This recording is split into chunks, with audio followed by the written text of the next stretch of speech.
Napkin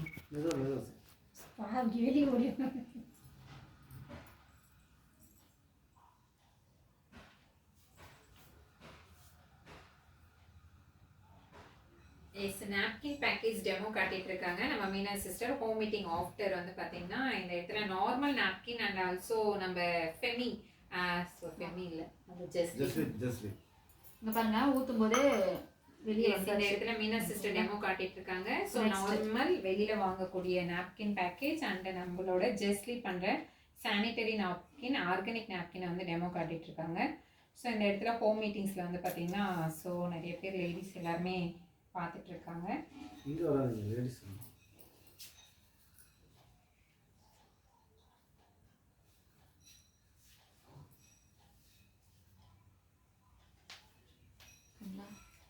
ஃபுல்லா இழுத்தாச்சு. அதில் மீன் இதோட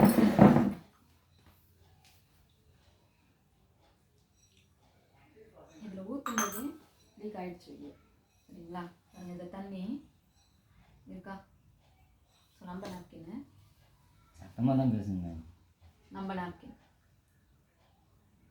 தண்ணியே இல்லை. ஆனால் இதில் தண்ணி இருக்குங்களா. ஸோ அதுலேயும் மிச்சம் இருக்குது. ஸோ இதுதான் இதுக்கும் அதுக்கும் உள்ள டிஃப்ரென்ஷியேஷன். ஓகேங்களா. குவாலிட்டியாக இருக்குது. குவாலிட்டி 8 hours யூஸ் பண்ணாலும் இந்த சைடு எஃபெக்ட்ஸும் கிடையாது. 12 hours யூஸ் பண்ணலாம்டா. 12 hours ஓகேங்களா. 24 hours யூஸ் பண்ணலாம். பட் நம்ம நாப்கின்ஸ் என்பது அந்த 12 hours குவான்டிட்டின்றனால அதை நம்ம சொல்கிறோம். நான் 24 hours யூஸ் பண்ணேன். ஏன்னா முழுக்க ஜெல் தான். இதில் வந்து பார்த்தீங்கன்னா இதில் அப்சர்வ் பண்ணலாம் நீங்கள் இன்னும் நிறைய பார்க்கலாம். ஏன்னா அதெல்லாம் நிறைய பேருக்கு நிறைய பிளட் ஃப்ளோ ஆகுறதுனால அதை வந்து யூஸ் பண்ணுறதுக்கே தயக்கப்படுவாங்க. இதில் இன்னும் நீங்கள் ஊற்றலாம். ஓகேங்களா. இதில் பார்த்தீங்கன்னா ஃபர்ஸ்ட் அது கொடுங்க பாருங்கள் சிஸ்டர் அழுத்தி பாருங்கள். இன்னும் ஜெல்லே வெளியில வரல. இன்னும் ஊத்தலாம் பாருங்க. அப்படிதான் இவங்க எனக்கு ஒரு செம்பு கொண்டு வந்து ஊத்துறாங்க. புளிஞ்சா வருது அதனால வராது. பாருங்க இன்னும் நான் 1.5 டம்ளர் ஊற்றிட்டேன். இன்னும் அப்சர்வேஷன் அப்படியே இருக்கும். இந்த இடத்துல ஜெல் வந்து குவான்டிட்டியாக இருக்கும் சிஸ்டர். இப்போ நம்ம அழுத்துறோம்னு நினச்சிக்கோங்களேன்.